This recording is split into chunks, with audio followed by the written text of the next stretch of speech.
Last time on Pokemon Violet, we cleared the Stony Titan and the Artisan Gem. This time we're going back to school for a bit. We're taking Biology 3 with Mr. Jacques, if we have to.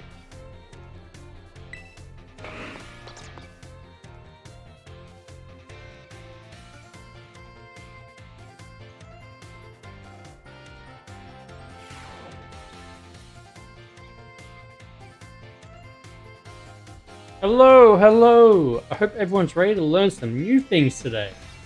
I seem to remember teaching you all about the importance of eggs in our last class together. On that note, is everyone using their Pokedex? It registers Pokemon born from eggs as well as those encountered via other methods. So don't you worry about that. And, just so you know, I'm the one who developed the Pokedex app. It was way before I started teaching here at the Academy though. Back then, I was a researcher. In fact, Director Claver wasn't working in education at the time either. He was researching alongside me at the same facility. We got to research Pokemon together day in, day out. Those sure were fun times. I got yelled at all the time though. Wait a second, how did I get onto this? Pretty sure I was talking about the Pokedex. Anyway, today I'd like to teach you about catching Pokemon.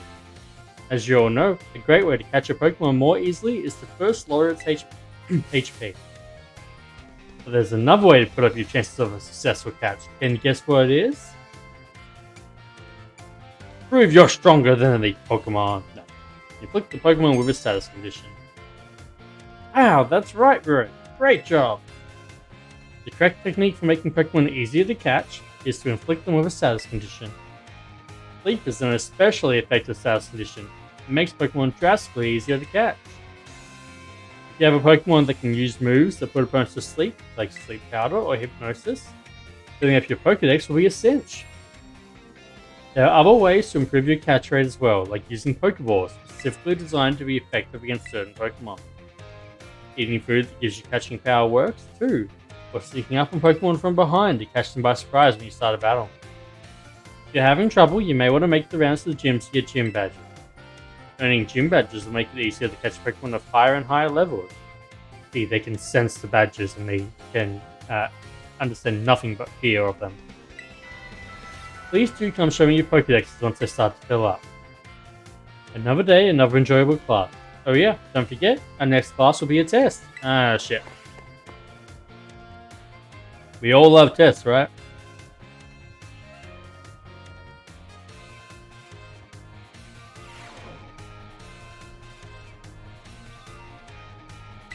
Next up.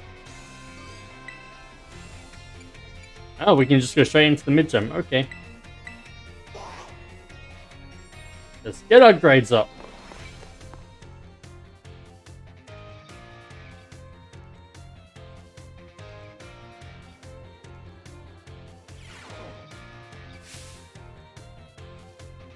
Hello everyone! Today is our midterm exam. It sure feels good to fill in all those empty spaces on the answer sheet, doesn't it? Take your time and contemplate each question carefully.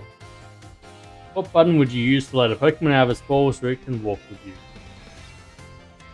That is the R button. Combine one letter and one number below to correctly say when and where eggs are found. And it's A2. Which of the following is an effective way to warm up eggs? Walking around. What will not make Pokemon easier to catch? Giving them a berry. What will make it easier to catch Pokemon of higher and higher levels? Gym badges. This question won't affect your grade. How would you like the Pokedex? Is it easy to use? I'd be happy to hear your honest opinions. It's alright. Alright everyone, time's up. Hope you all enjoyed tackling those questions. The last question was just something that I'm personally curious to know. Don't tell the director about it, okay? I'll grade these right away. Hope you're all looking forward to seeing how you did. I know I got most of them right, I may have gotten that first one wrong.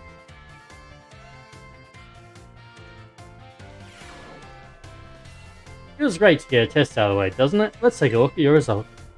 You must get 3 questions correct to pass the midterm exams and 4 questions correct to pass the final exams.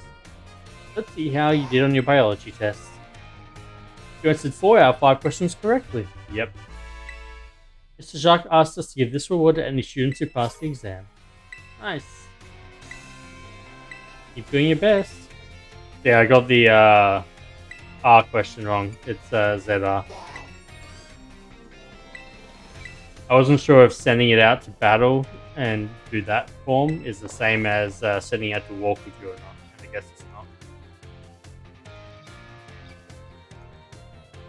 Good to know.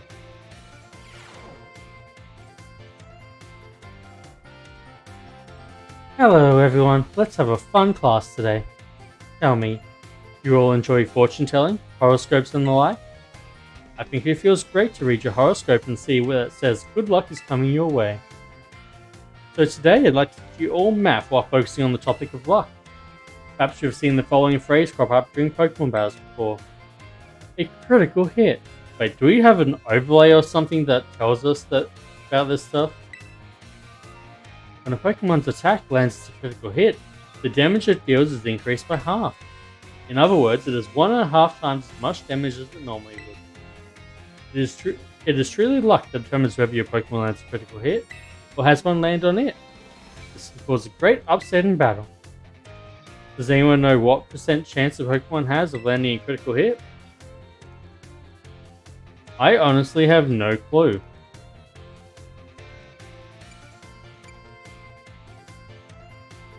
I want to say 12%. Oh my, that might cause a bit too critical of a situation, right? Yes, not. The chance of landing a critical hit is said to be 1 in 24, which figures to roughly 4.17%. Thank you for telling us, Game Freak. The odds are more favourable for certain moves though, while moves such as Stone Edge and Shadow Claw have about a 12% chance. You can also use a move called Focus Energy, or an item known as a Dire Hit. Both raise the critical hit ratio by 2 stages. That's a 50% chance to land a critical hit. It feels great to land a critical hit, but perhaps not so great to be struck by one. There is a surprising amount of mathematical probability hidden in Pokemon battles, you know. If you're able to do the calculations thus swing luck in your favour, it may open the door for more strategic choices for you during battle. Oh my, is that the bell? I suppose that's all for now. What a shame. Next class will be our fun midterm exam. Hope you'll all be looking forward to it. Let's hope I do better this time. 5 out of 5, let's go for it.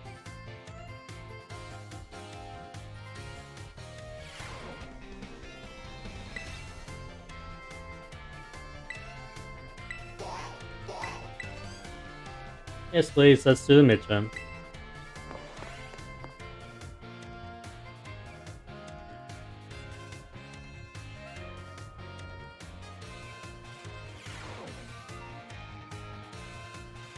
Alright everyone, it's time to begin our midterm exam.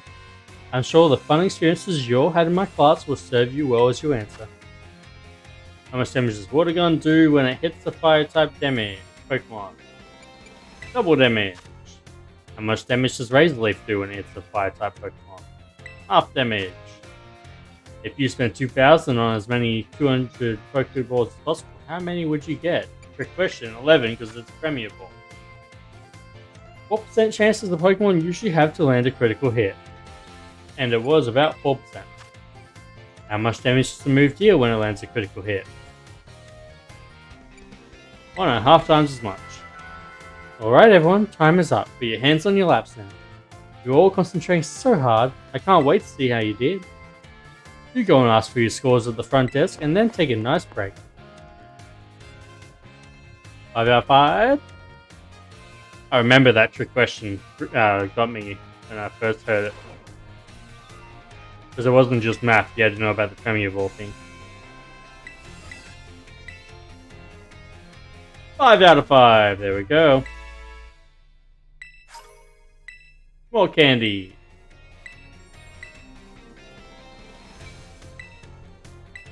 Next up is history, a lesson and then a midterm.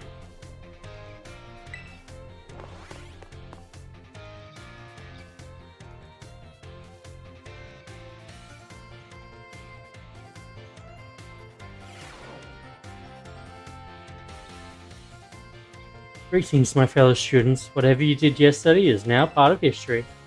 Today we will continue to unravel the marvels that history has presented to us. As you should remember from our last class, Area Zero's great era of exploration began about 2,000 years ago. This era lasted for approximately 1,000 years, but not a single soul was able to venture all the way to the deepest reaches of Area Zero. Having poured much of its human and financial resources into the exploration of Area Zero for so long, the Paldean Empire fell into decline. 200 years later, or 800 years ago, the Empire and surrounding nations united into one entity. This was the formation of Paldea as we know it today. Ah yes, this very academy where you're now filling your young minds with knowledge was also apparently established at that time. In fact, this school building, though certainly having undergone repairs through the years, is just as it was when it was built so long ago. This very structure is a piece of history. Things of old are truly splendid. I would certainly prefer not to have the Pokeball portion though, a relatively new addition. Aha! Perfect time to make eye contact, young Rurik. Let's see if you've been listening to my lecture. Tell me, approximately how many years ago was this academy of ours established? 800. Correct! I see the look of concentration on your face was indeed just that. Ain't nothing more than when a student only pretends to listen. What was that? This academy was constructed exactly 805 years ago to be precise. In other words, your academy here is 805 years old. At the time, it offered state-of-the-art facilities and a uniquely innovative curriculum. As such, people used to say, those seeking knowledge need look no further than the grapes of Paldea. That's right, they were referring to Uvo Academy. They said that this proverb of sorts was even used outside of the Paldea region. Oh, is that the time already? I must have gone swept up in filling your minds with knowledge. This ends today's lesson. Our next class will be our midterm exam. Bring the wonders of history to the forefront of your minds in preparation.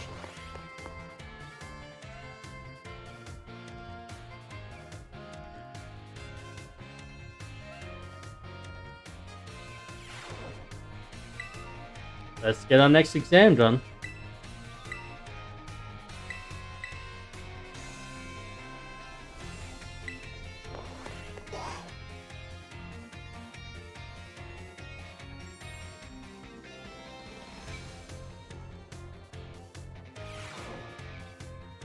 Greetings, my little students. It is time for our midterm examination.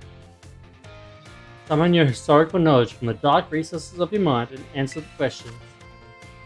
What was the name of the geological formation in the center of Paldea region? The Great Crater of Paldea. What was long believed to rest in the depths of Area Zero? Treasure! How many years ago did the Paldean Empire begin to rule this region? Approximately 2,000 years ago. How many years ago was the academy built? 805 years ago. Those seeking knowledge need look no further than the grapes of Paldea. Your time is up. Put your writing utensils down. The last question was a freebie. Even the least capable of you surely padded your score there. I sincerely hope you did anyway. So ends our midterm examination. You may ask for your scores at the school's front desk. 5 out of 5.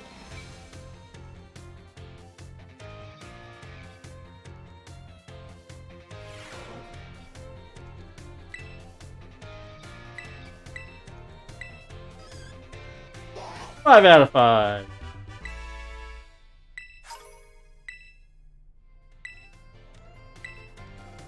What's up next? Battle studies.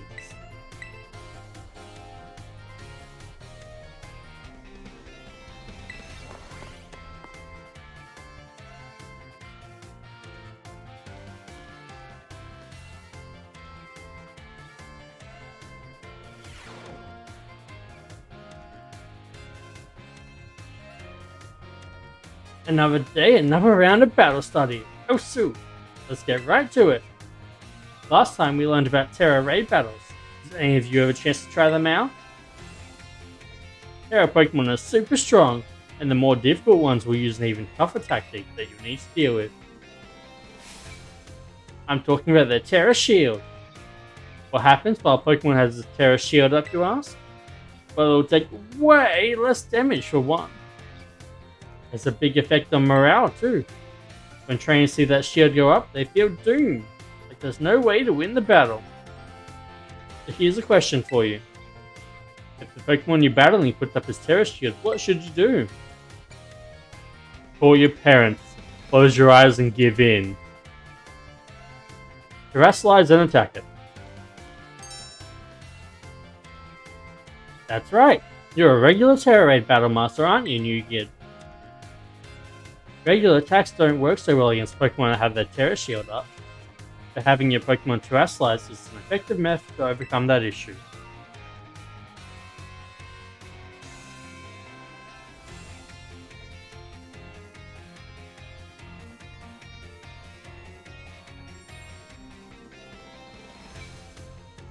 Sorry about that. I had a sneeze coming on. A Terrasilize Pokemon will do more damage to shielded Pokemon, especially if it uses moves that match its Terra type.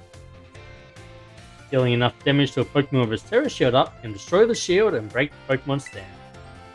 This means that it's important to properly time your Terrasilizing in Terra Raid battle. In conclusion, as they say, fight fire with fire and Terra Pokemon with Terra Pokemon. Be sure to work together with your teammates to smash through your opponent's Terra Shield. Oh man, I was just about to suggest we do some hands-on practice to really drive the point home. I guess we're out of time once again. Next class will be our midterm exam. Aim for a perfect score. Osu Osu!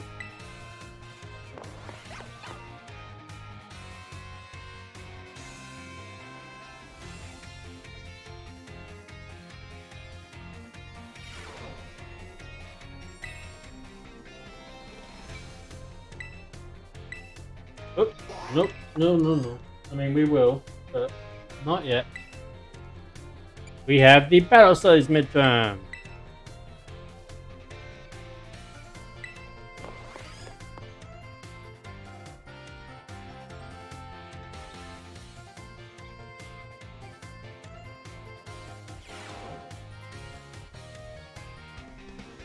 Sorry to all of you who went to the schoolyard first before finding the right room. I guess we can do our test in the classroom at least. It might be hard to write your answers out in the field. Alright, time to put on your game faces and do battle with these test sheets.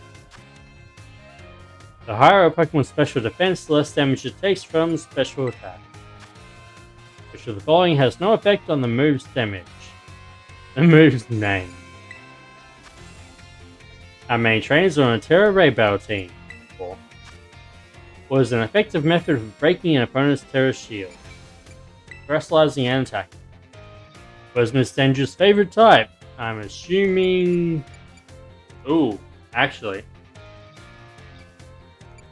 Medicham is psychic as well, but I think it's going to be fighting. Time's up! Put your pencils down. That's already giving everything you've got. I'm sure you'll all get perfect scores. Well done, everyone. You can ask for your scores at the front desk.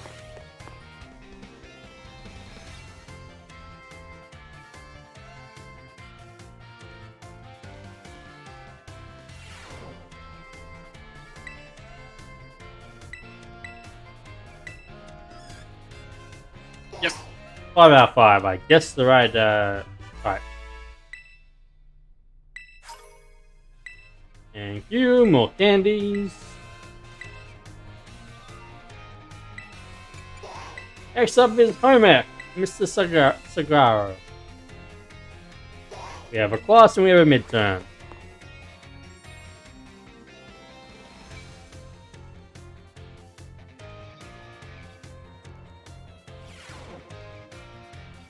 Put away your phones, it's time to begin class.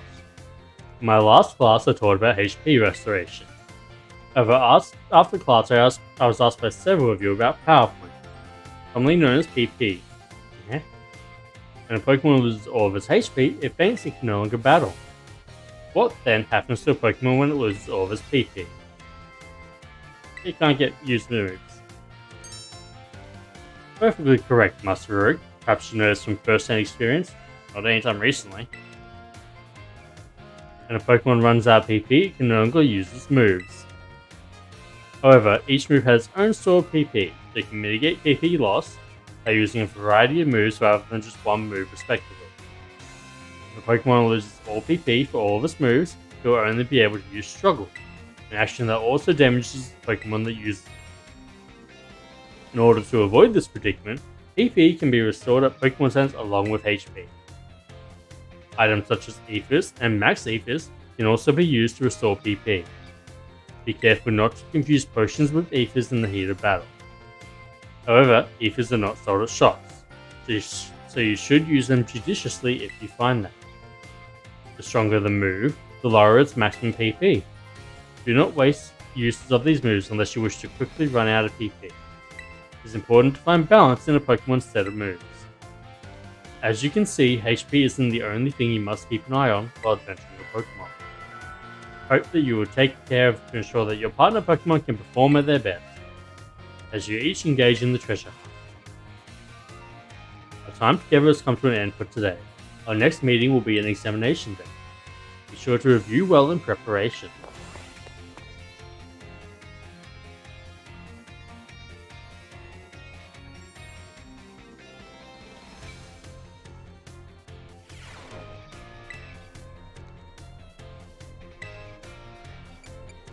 I'm making it done. Yes, please. Let's get this done.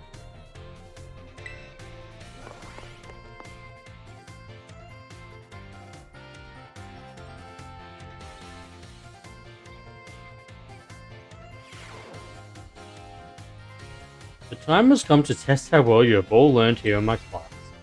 Let's begin with all the information simmering in your brains from a last-minute cram session phase, which is not an effect of a picnic meal. Increasing speed. Which of the following affects the kind of meal powers received from a particular meal? The color of the utensils and the number of people eating, not the fillings and condiments. Which of these berries can restore a Pokemon's HP? Orange berry. The Andro wanted his Pokemon to decide on its own to use the item in battle, so he gave it an orange berry. This will work as he hoped.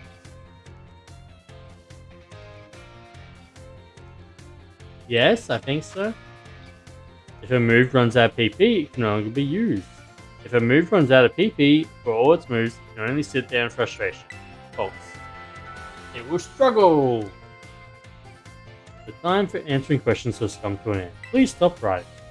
Hope you were all able to give the examination everything you had. Please remember to ask for your scores at the front desk before leaving for the day.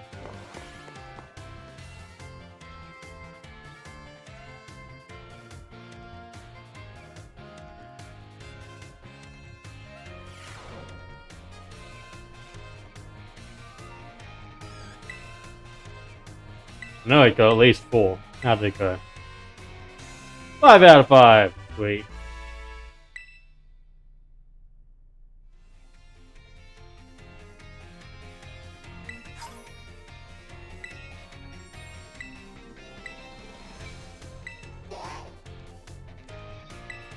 Okay, we're almost there. We have 4 classes to go. Mr. Salvatore with languages.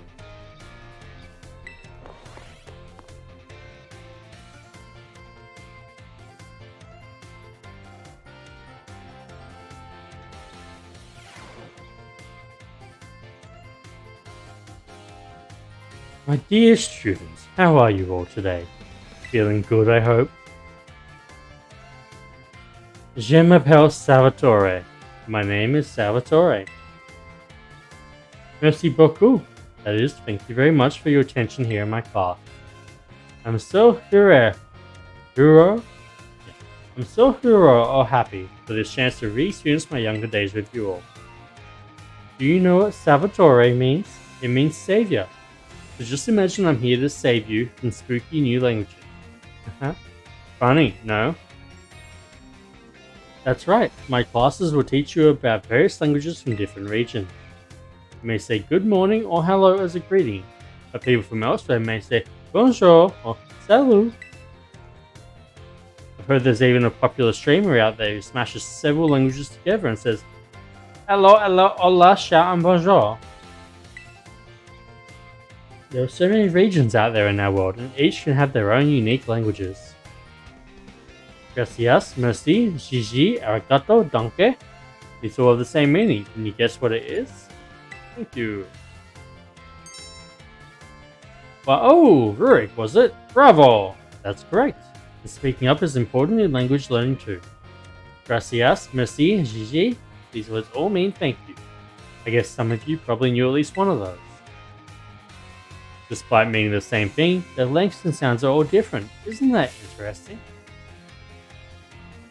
And now, apropos of nothing, let me give you all one of my wise words of advice. When you travel abroad, you should try to speak the local language as much as you can, even if you can't speak it very well. I'm sure your willingness to try will make the people you meet very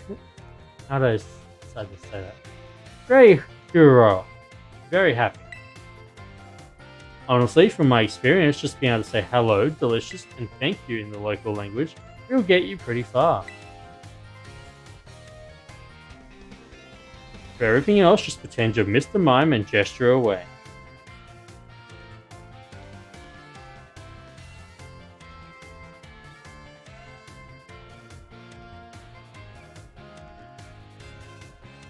I was close, but apparently the correct pronunciation is Uru. Very close to Uru. Uru.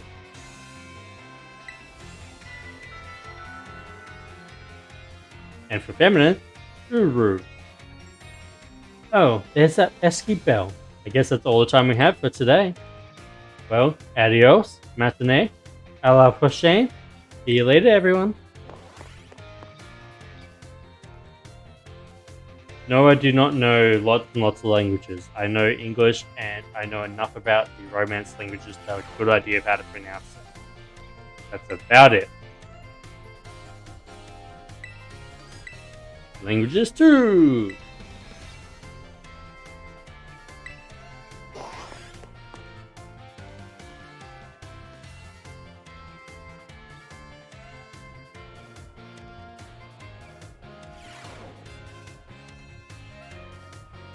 My dear friends, how are you all today? Feeling absolutely fantastic, I hope. It's time for Salvatore's language lesson. Êtes-vous prêt? Êtes-vous prêt? Are you ready, everyone? You can answer with yes or oui. Oui! C'est super! In our last class, I believe I taught you all how to say thank you in other languages, right? In the cours d'aujourd'hui, today's class, we will learn about a certain word sure to make people happy when you use it in your travels abroad. What word, you ask? Well, you'll have to guess. Delicioso, kashi, buono. Can anyone tell me what these words mean? Delicious. Wow, correct. C'est super. I knew I could count on you, Rurik. Delicioso, kashi, buono. All these words mean delicious. Using the local word for delicious at markets or restaurants is sure to get a big soiree. A big soiree? A smile, that is, from wherever you're talking to. To make communication go more smoothly, I guarantee it. People love it when someone says the cuisine of their homeland is delicious. Who wouldn't be Uru happy to receive such a compliment? And now, apropos of nothing, let me give you all one of my wise words of advice. The first step to communication is to compliment the person you're talking to. After all, it's not very likely that a compliment will put someone in a bad mood.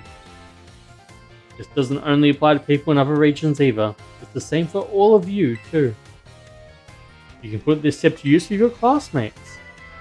How about you all try complimenting each other after class? I bet it will make for an ambience plus sympathetic, a more friendly atmosphere. That's all for today. See you all au prochain cours. Next lesson, that is. Adios, matinee.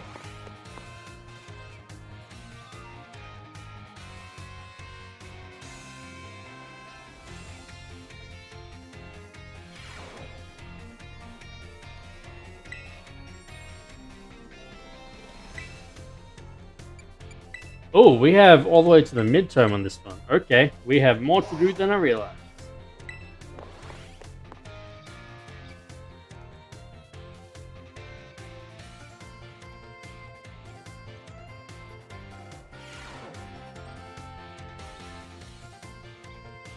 My dear friends, how are you all today?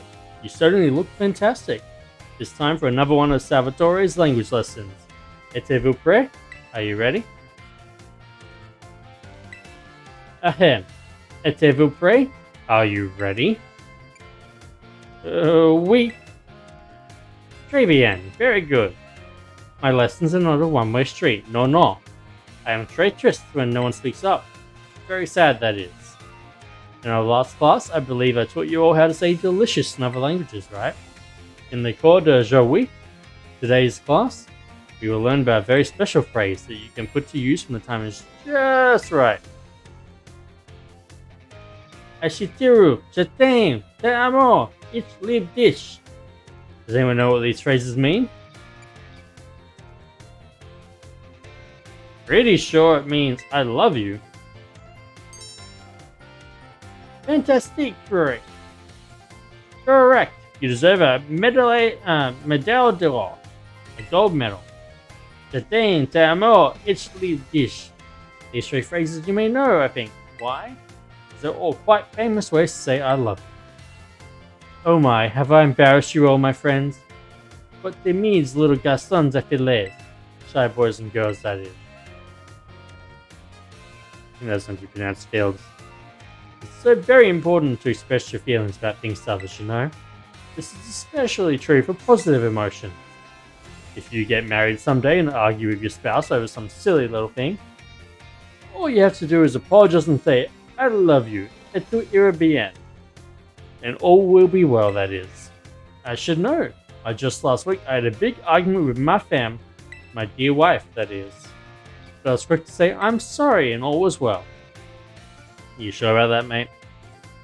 And now, apropos nothing, let me give you all one of my wise words of advice. It's best to be quick to apologize when you have an argument with someone. It goes for your families, friends, and your crushes. I know you can do it. I believe in you. Au prochain course, our next class. These language mixes are making it difficult. Our prochain course, our next class, will be the midterm exam. Be sure to review what we learned in all our lessons so far. Adios, matinee!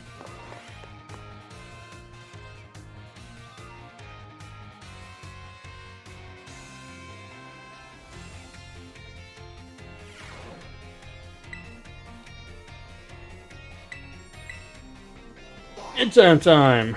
Ooh. Nothing to it but to do it.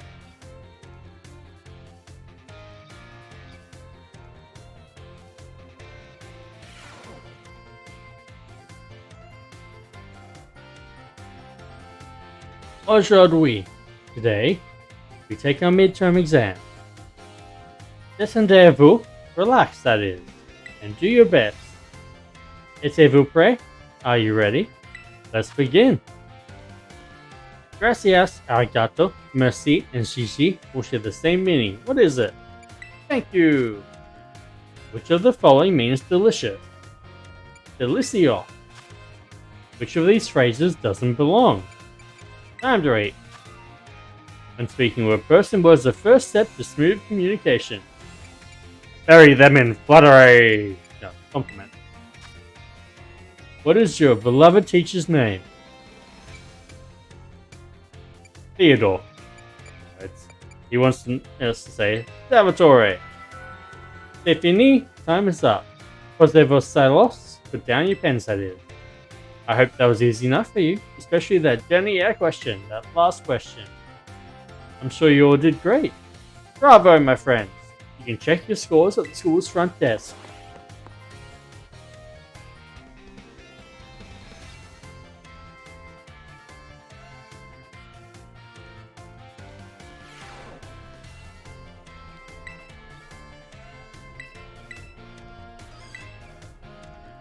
How'd I do?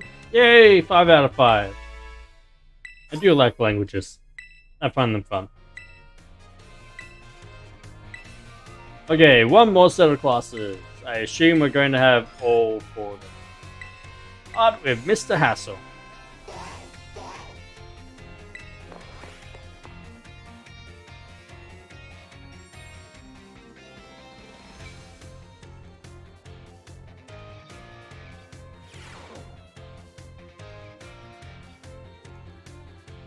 Oh, it's you, the Elite Four member. Greetings, I am Hassel. I'll be teaching this art class. It is a pleasure to meet you all. Now let me be candid for one moment. I imagine that many of you will forget all that you learned in this class once you graduate. After all, you don't need even a basic understanding of artwork, much less a refined appreciation of beauty, for most exams or jobs. So is my class a waste of time for you then? I think not. At least I certainly hope it isn't. Think for a moment, all of you. What is beauty anyway? What makes something beautiful? The eye of the beholder. Interesting. Thank you, Rory. Oh, I don't mean to suggest there's a correct answer to my query. The important thing is that you all take time to think about it. Think about why we might find beauty in a flower blooming on the side of the road, for example. Question why the sky is a different shade of blue than the ocean, or why the leaves change colour. Ponder the windmills of Artisan and how they move. Contemplate the chilling bite of the waters of Cascarata. I'm sure you will find that every little detail of your lives will seem more vivid, more impactful, if you just take a moment to stop and think. And I am certain that if you stop and truly appreciate the little beauties of this world, it will help you pull through the days where your studies have you exhausted, when work has dampened your spirits. Do pardon me for waxing philosophical. You don't need to understand all of that now. To put it simply, it is true that one doesn't need art to survive, but it certainly makes surviving much more enjoyable. It is my hope that this class will add even a little bit of colour to your lives. That's all for today. Next time we'll try a more hands-on approach to appreciating beauty. I wonder what question we're getting out of that one.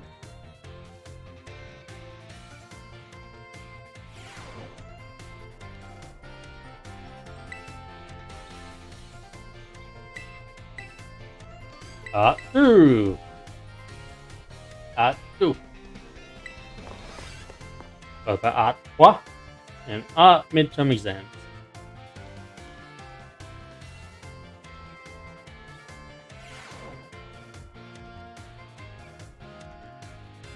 Hello class, it is I, Hassel, yet again. In our previous class we discussed what beauty is, which might have been a little boring for you. So today I thought I would mix things up a little to pique your interest in art. Allow me to introduce our special guest.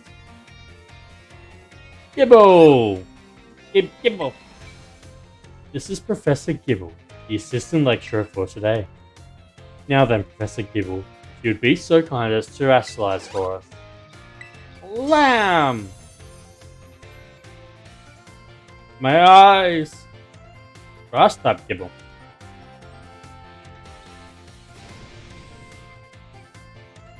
Hey, there's Penny. As some of you may already know, a Pokemon can terrestrialize if you use a Terror. Normally, Professor Gibble would be of the Dragon type, but by terrestrializing, he succeeded in changing his type.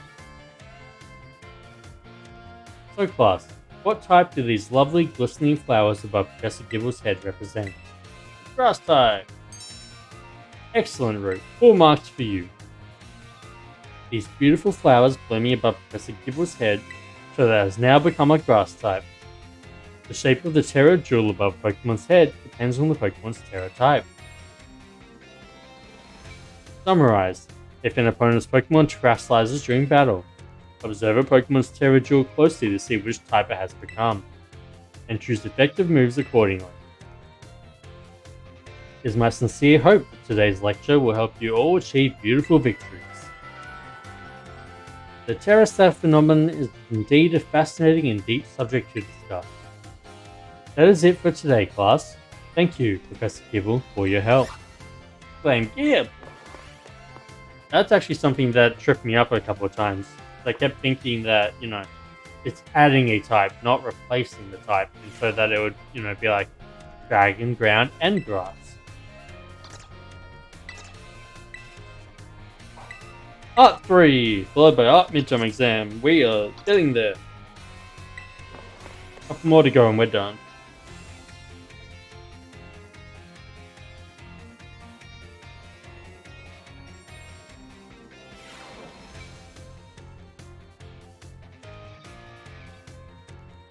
Hello, class. It is I, Hassel, yet again. I've been told that my previous lecture about the Terrastat phenomenon was very well received. Thank you all for your kind words. Hey, Arvin. In fact, Miss Dangerous specifically requested that I impart even more battle knowledge to my students. So I've decided that today we will take another look at how Pokemon can terrestrialize. Gibble! And of course, here is Professor Gibble to help us. Now then, Professor Gibble, if you would be so kind as to terrestrialize for us. Lan! Hey, it's a water, ice type. Now, what do we have here? Last class we saw a grass type terrestrializing, but this time we have something of a different shape. Observe, a Terra jewel resembling a snowflake. Its dendritic shape is stunning to behold. The little chilly standing so close to it. So class, what Terra type do you imagine this jewel might represent? The ice type. Excellent, Rogue. Full marks to you. Yay. The reason there's a snowflake shining above Professor Gibble's head is simple. It is now an ice type. And because Professor Gibble is currently the ice type moves would not be very effective against it. Keep in mind, usually they would deal quadruple damage to Gibble, because of the weakness of ground and dragon. Now here's some trivia about snowflakes. While snowflakes come in many different shapes and sizes, most are classified as hexagons. Just think of it, snowflakes fall from the sky taking similar shapes without anyone saying they must.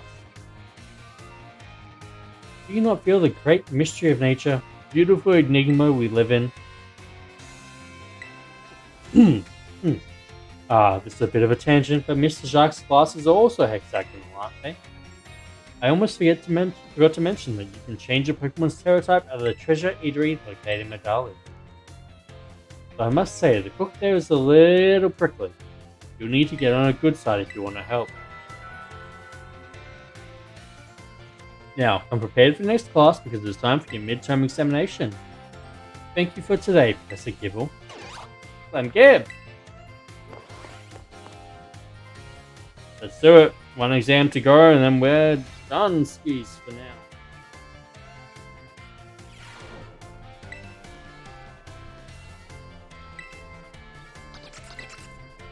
Midterm, please.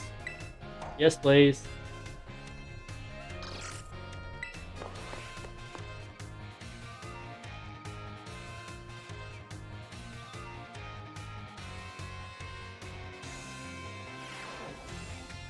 I do hope you're all ready, because it's time for your midterm exam. Focus and do your best. And begin! What is the name of the gemstone that flows over a Pokemon's head when it terrestrializes? Terra Jewel.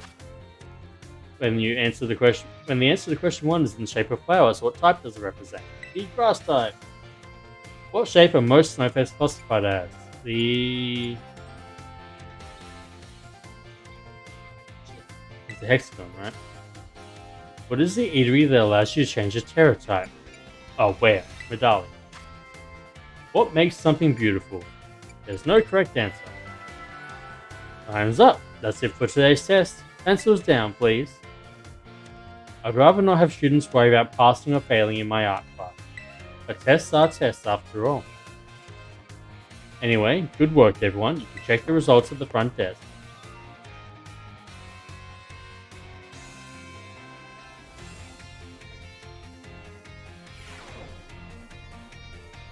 There we go. 5 out of 5. Sweet. We only failed one question out of all of them.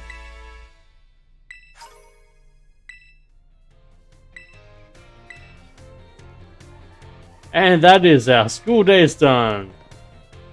So, next time on Pokemon Violet, we are going to head back over to Artisan and start exploring all of this area.